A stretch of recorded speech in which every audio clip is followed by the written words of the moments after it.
Yeah, we're going to talk about why I cannot stand flying into not Canada itself, but one of its provinces. And I'm sure you can guess that province. Ooh la la. Ooh la la la la. That would be Francois de, also known as Quebec.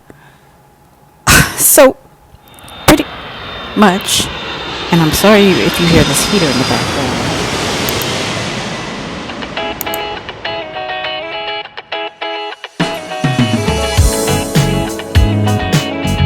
Hey folks, I am back again. Hopefully my mouth is closer to the mic. And we are going to continue on with part 2 of Get Cash, not the voucher. Part 2, because I didn't realize when I was making part 1 that Reader's Digest article had that much information in there, and it was so detailed. Oh, it is very detailed. But, I mean, these are great tips.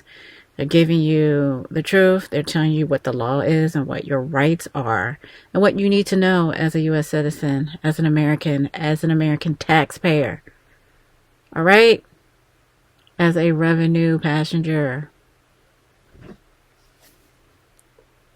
right, so we're going to continue on. I had stopped with, the part of the article that's titled Don't Accept.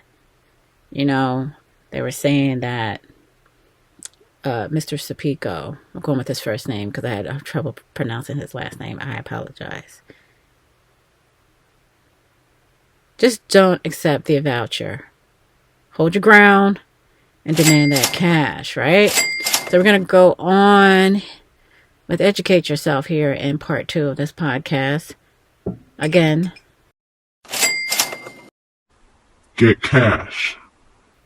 Not the voucher. All right, so educate yourself. You can find out exactly how much compensation you're entitled to online with companies like MyFlyRight. Mr. Sapico says it only takes about a few minutes and very little effort.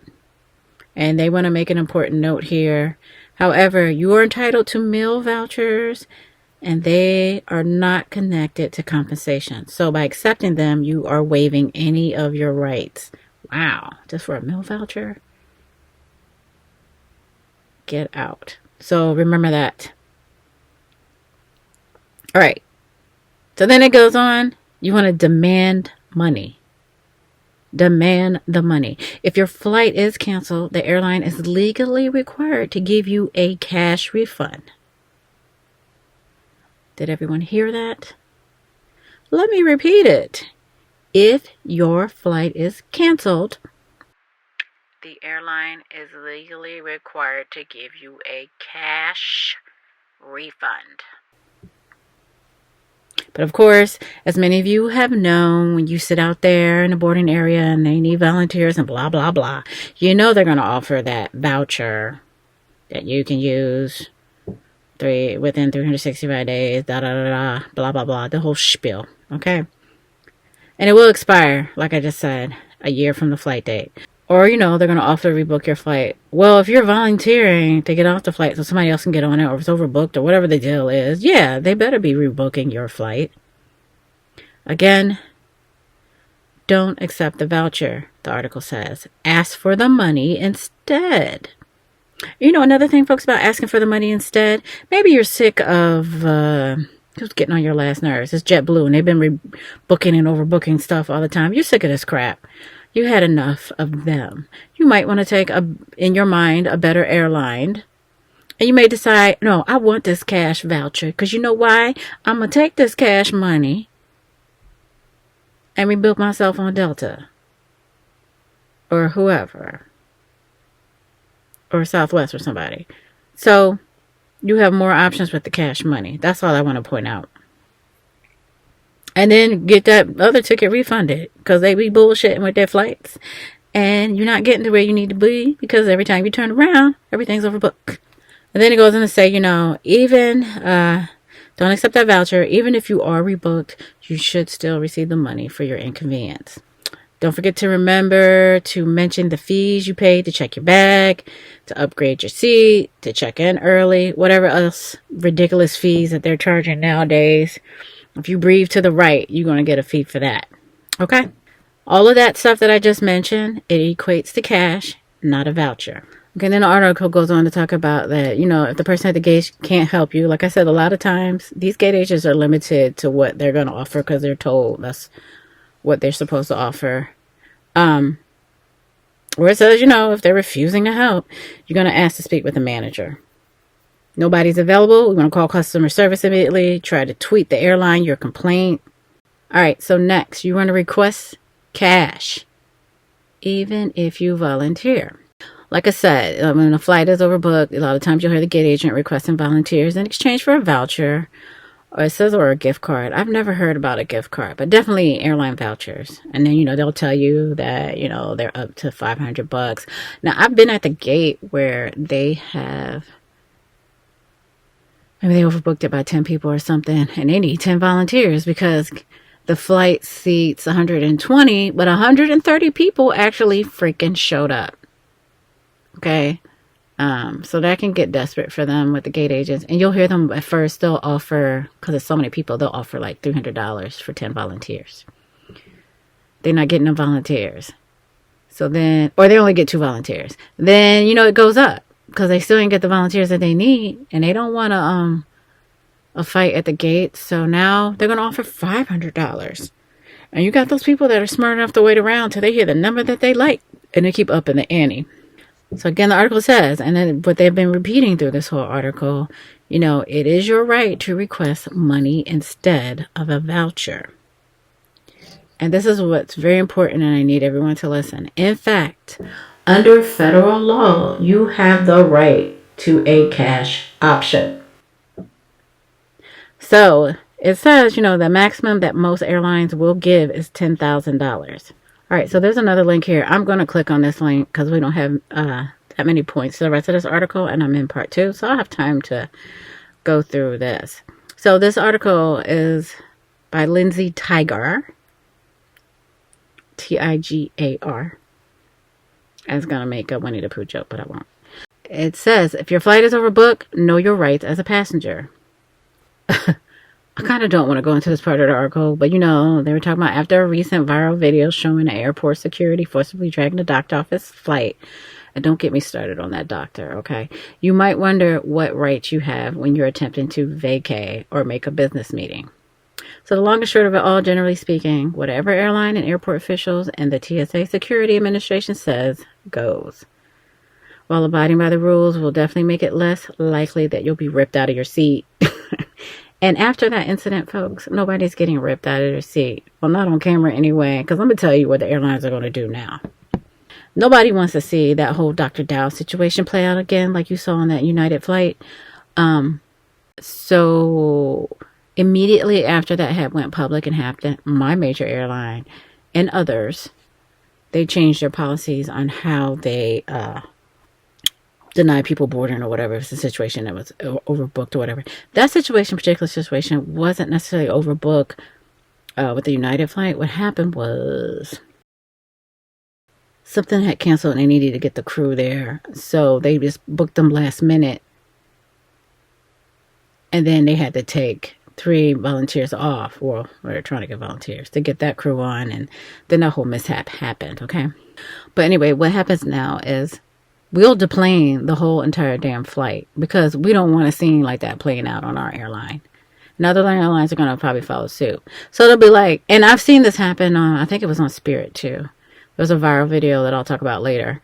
But they're going to deplane the entire flight. They're going to be like, folks, we got a situation. We need everybody to deplane so we can handle it. You get everybody off. And hopefully the person that they're trying to get off will go inside with everybody else. A lot of time, crazy won't do that. And then if they need to snatch your ass up, they can snatch your ass up because now they got everybody else off the aircraft. So just be aware of that. Because I know there's some people out there. There's those few out there thinking, yo, let me pull a Dr. Dow so I can get paid. And no, that ain't happening. But anywho, yeah, and I agree with this article. Just, what Homeland Security says goes. Just follow them so you don't get snatched up. You don't get snatched up. So it also talks about how schedules are more of an estimate, not a promise.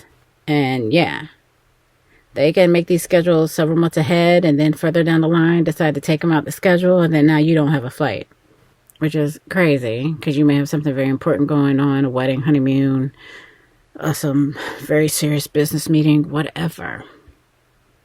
So I went off track here. I'm not going to read all that because I don't know. Hey, I just flew a 4-day trip. I'm tired. And it did one of those switcheroo things to me where you start in the afternoon, then it flips to the morning and middle of the mornings in the middle of the trip. I don't like that crap. They need to stop it. You know what? I should write up a fatigue report. Because they fatigue. Anyway.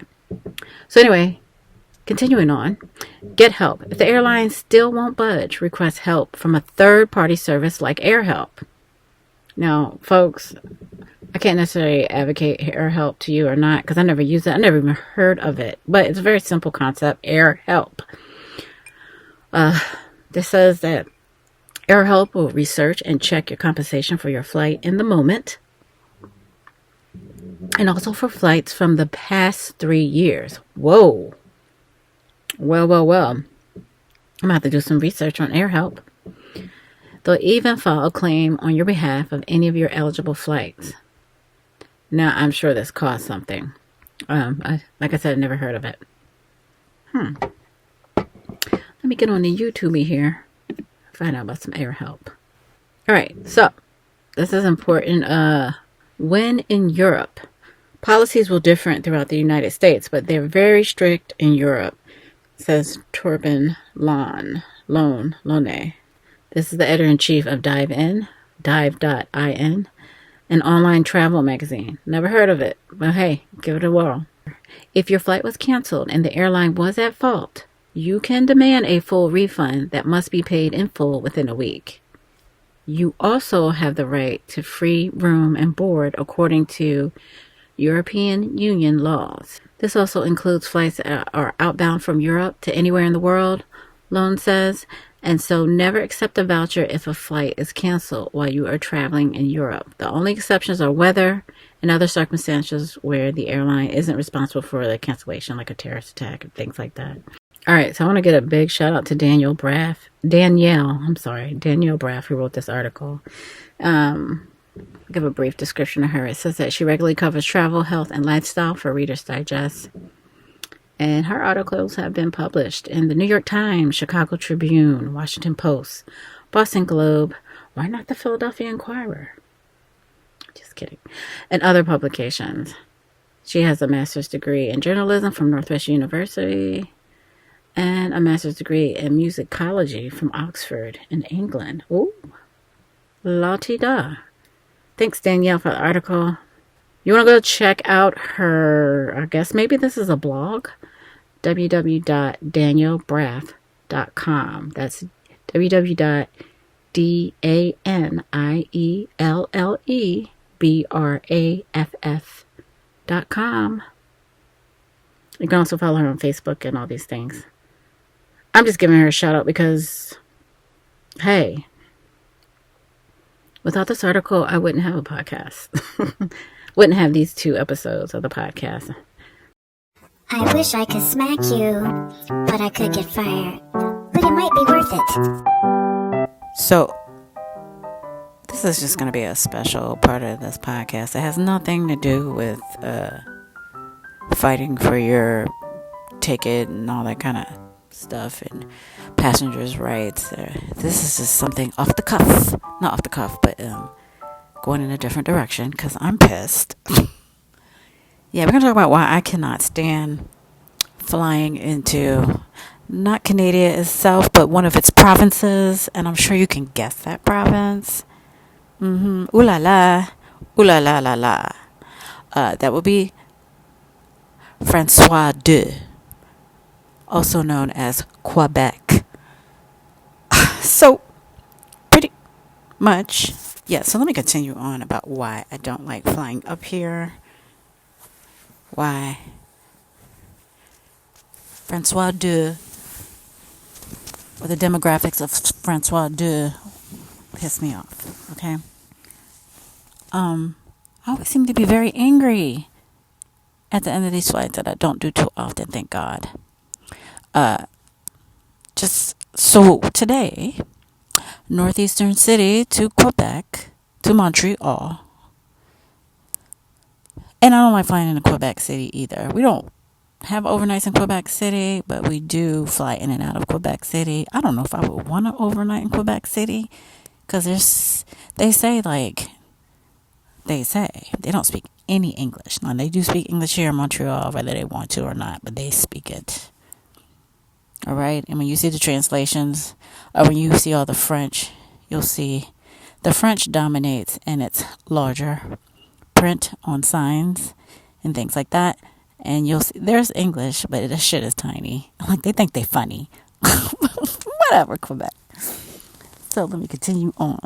On this flight, I go through to do my beverage service, and guys, asked me for his Coke and his Jack Daniels, and he was like, and I, as part of our announcement, we say blah blah blah, we welcome the special people, and there's a lavatory in the back, and da da da da, and then I say, unfortunately, Wi-Fi is not available on this aircraft.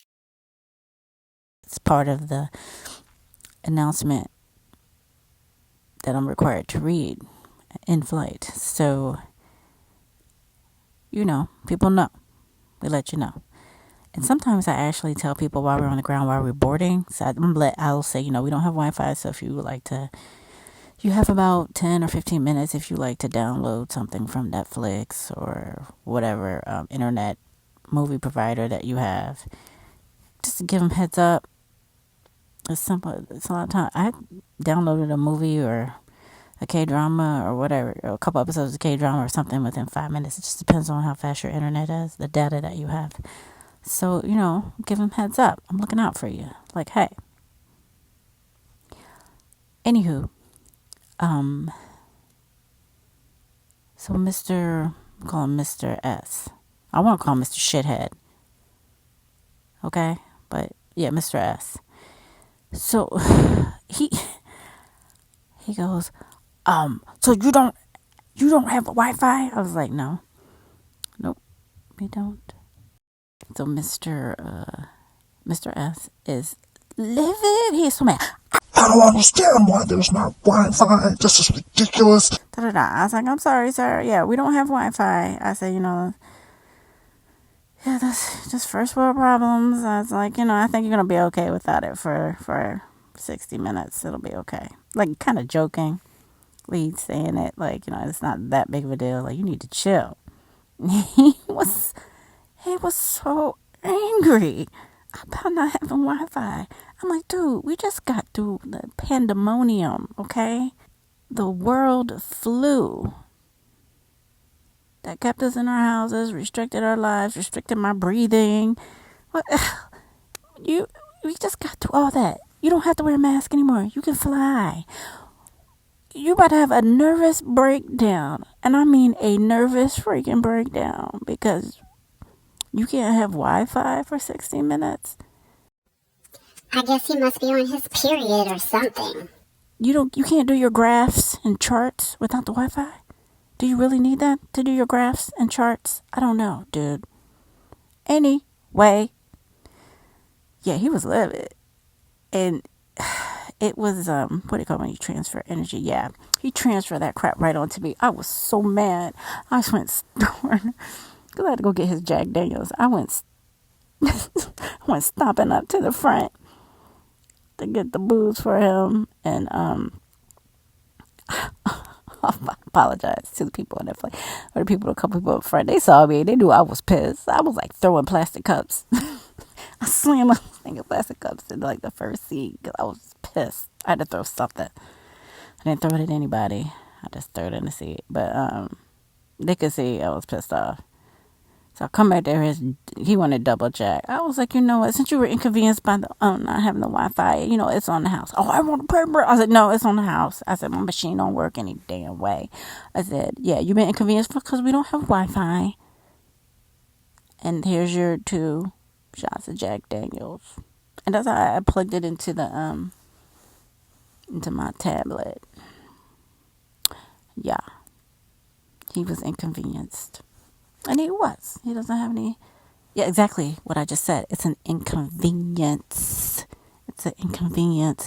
It is a first world problem. Now, I'm not for sure if he was Canadian or not. Just an American flying to Quebec.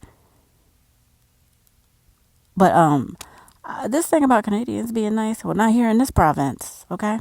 Because I told you I have issues with Quebec. Excuse me, Francois de. And I don't know, just regular Canadians too. I've had some issues where, this one dude gets on my flight. We're going to Toronto. I don't know if it's Toronto or Toronto. I don't give a damn. We're going to Ontario. And the guy, he boards and he loses his passport as he boards the flight. Now, whose problem is that? It's not mine. You're an adult. You're responsible. You lost your passport. So I'm asking him questions, trying to backtrack where it is. Because I do this for a living. I know what the hell I'm talking about. So, and then while I'm talking to him, ding diggity do, little Miss Muffet over here to the left is like, maybe you want to make an announcement to see if anybody, like I do that as a last resort. I try to find it first because it's usually around the seat somewhere or in their pocket or whatever. And then I get on the PA and I say, whatever, let me do my job, boo-boo kitty. Won't you sit there and shut the hell up? I'm the flight attendant. You shut up. Anyway, I hate people like that. So anyway, so before I even get to that, I wanted to find it around the seat first or see if he had it in his pocket or, where he tracked his steps when he was in the boarding area. So I asked him to stand up for me because, a lot of times people have shit fall out of their pockets to the side. And that's between the fuselage, but so between the sidewall and the armrest for people that are seated by the window. I find a lot of shit there. Passports, driver's license, wallets, keys. One day, some asshole from payroll at some company left like 30 paychecks in the seat back pocket. I'm like, dude, are you... Unbelievable. So back in the story. Because that day I could not believe that. But, yeah. So I looked on the side, between the sidewall or the fuselage and the armrest of his window seat. And there it is. Voila. Because I know what I'm doing. I know people's habits. I find things all the time. There it is. So I give it to him. Do you know this? And I'm going to bleep that. This had an attitude. Bitch, you lost your passport. I find it for you. And you give me an attitude? Screw you, dude. See, I don't like people like that. But anyway. It was a Canadian passport, so... Now, they look similar to our U.S. passports because, we're both North Americans. So the damn thing is Navy. And that's how it is. I think the British, the UK one is going back to a dark blue or navy too. Because, they Brexit or whatever the hell. So you won't see the red ones anymore, maybe. I don't know. That's what they say. I might look that up. I might not. Anyway, I just have to get that off my chest. The arrogance, the audacity. And then, I know I jumped from one story to the other. But this is all about Canada. Mostly about Quebec. And the whole thing with the Wi-Fi. I remember one time, now this isn't Quebec. This is, I had a few passengers on board from Pittsburgh to Philly. No, it couldn't have been from Pittsburgh to Philly because we don't do that. That's too damn long. I'm sorry. Because that's western Pennsylvania to southeastern Pennsylvania. Hell no. It was more than likely it was Pittsburgh to like Rochester or somewhere. But anyway, I come to the cab and the guy was like, "Do you guys have Wi-Fi?" I was like, "No." And he was like, He was really perturbed by that. And he was like, "You know what? Maybe when you get together." Now, he's talking to me, the flight attendant. I'm a flight attendant. I'm flight crew. We move around. We fly, okay? We don't work in offices and gray cubicles. And then, anyway.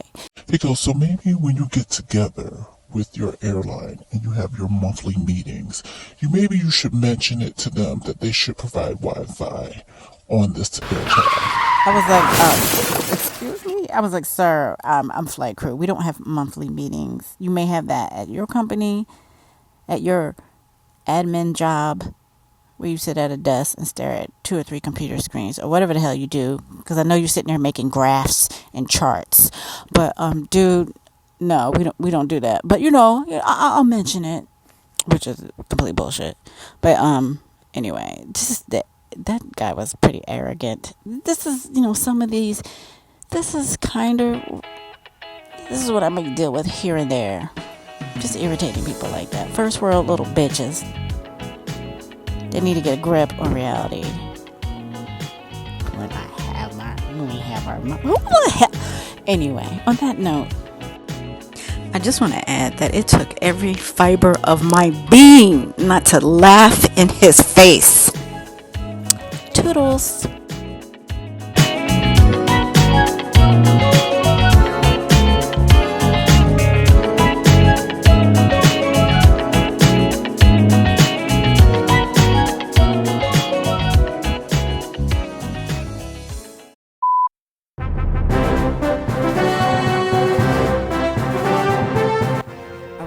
Just in breaking news.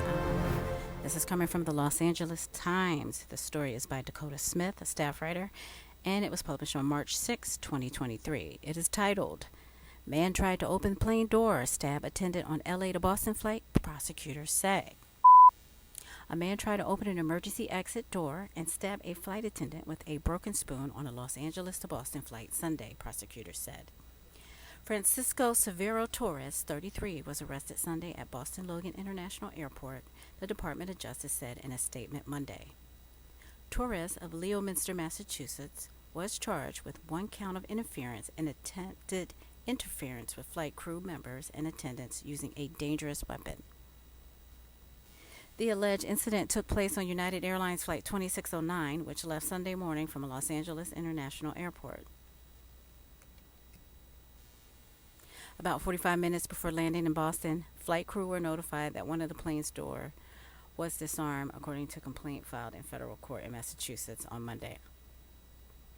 The starboard side door's locking handle had been moved out of the locked position, and in an emergency slide armor lever had been moved to the disarmed position, according to the prosecutors. Torres was once seen around the door, prosecutors said, and a flight attendant confronted him. Torres asked the flight attendant if a camera had captured him tampering with the door, according to the complaint. Then, Torres got out of his seat and thrust towards one of the flight attendants in a stabbing motion. He hit the attendant on the neck 3 times, prosecutors said. Passengers tackled Torres and helped restrain him. Torres was immediately taken into custody upon the flight's arrival to Boston, prosecutors said. In an interview with police, Torres said he went into the bathroom and broke a spoon in half to make a weapon. According to the complaint, he also said that he disarmed the door. He told police that he had the idea of jumping out of the plane and acknowledged that many people would die if he opened the plane door, according to the complaint. A message left for Torres' public defender wasn't immediately returned. United, in a statement Monday, praised the quick action of our crew and customers and said that the company was working with law enforcement. No serious injuries were reported, and the statement read, "We have zero tolerance for any type of violence on our flights, and this customer will be banned from flying on United pending an investigation." End of story. There you have it, folks. It is 2023. We're just into March, and people are still acting crazy on these flights. When will this crap end? Never. There's always going to be some wildness, craziness somewhere. It just seems this pandemonium has kicked it in high gear. Of course, it's not as bad as 2021, but it's still higher than normal. Than the normal 150 incidents that used to happen prior to 2020. So, hey, take your medication. Mental health is very important. Take care of yourself. And if you're enjoying my Needle Jet, don't forget to subscribe or follow and leave a review. Thanks.